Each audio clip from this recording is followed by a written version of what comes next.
আমরা ইনশাআল্লাহ চাঁপাইনবাবগঞ্জের সার্বিক উন্নয়নের জন্য আমরা দিয়ার এলাকার কয়েকটি অবহেলিত ইউনিয়ন নিয়ে আমরা দিয়ার উপজেলা গড়ে তোলার জন্য পদক্ষেপ গ্রহণ করব।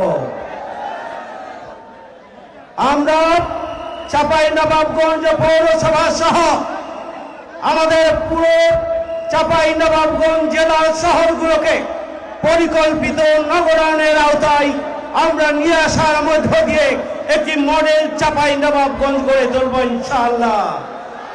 সংগ্রামী ভাইরা আমার, ভিন্ন ধর্মাবলম্বী যারা রয়েছেন তাদের নিরাপত্তা নিশ্চিত হবে, তাদেরকে কেউ চক্ষু রাঙাতে পারবেন না। সুতরাং আগামী দিনের বাংলাদেশে নারী পুরুষ, হিন্দু ধর্ম, হিন্দু বৌদ্ধ খ্রিস্টান, কৃষক শ্রমিক মেহনতি মানুষ নির্বিশেষে আমরা সবাই মিলে মানবিক চাঁপাইনবাবগঞ্জ, মানবিক বাংলাদেশ গড়ে তুলব ইনশাআল্লাহ।